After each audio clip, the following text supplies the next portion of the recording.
Je vous le disais en titre. Décision imminente, Washington répondra à l'attaque chimique présumée à Douma. Donald Trump promet une réponse forte visant à faire payer Bachar el-Assad, évoquant la responsabilité de ses alliés, la Russie et l'Iran. Toutefois, si les États-Unis font planer la menace d'une riposte militaire avant de passer à l'acte, ils pourraient attendre le vote du Conseil de sécurité de l'ONU sur un projet de résolution créant un mécanisme d'enquête internationale sur l'usage des armes chimiques en Syrie.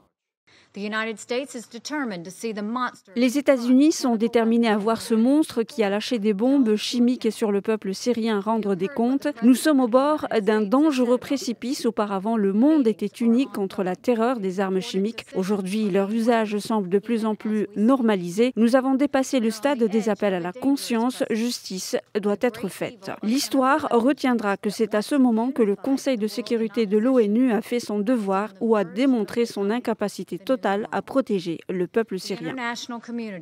Dans ce contexte sulfureux, le président américain s'est entretenu avec son homologue français Emmanuel Macron. Les deux présidents vont rester étroitement en contact, œuvrant à une réaction ferme de la communauté internationale.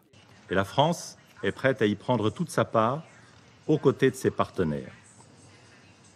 In fine, nous savons que seule une solution politique inclusive permettra de mettre un terme à 7 années d'un conflit qui a coûté la vie à 500 000 personnes et en a poussé des millions sur les routes de l'exil. C'est pourquoi la France restera pleinement engagée en soutien de l'envoyé spécial des Nations Unies et du processus de Genève.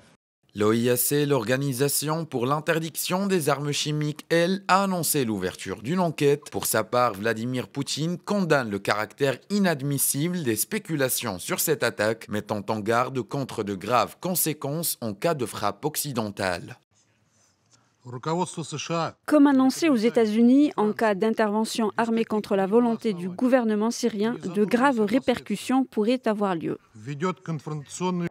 Grâce à l'appui militaire crucial de Moscou et au prix d'une guerre dévastatrice qui a fait plus de 350 000 morts en 7 ans, le pouvoir de Bachar el-Assad, qui démente avoir mené des attaques chimiques, a réussi à reprendre plus de la moitié du territoire syrien et s'approche de la victoire dans la Ghouta orientale. Rappelons qu'en avril 2017, Donald Trump avait fait bombarder une base militaire syrienne en riposte à une attaque au gaz sarin imputée au régime, une attaque qui a coûté la vie à 80 civils.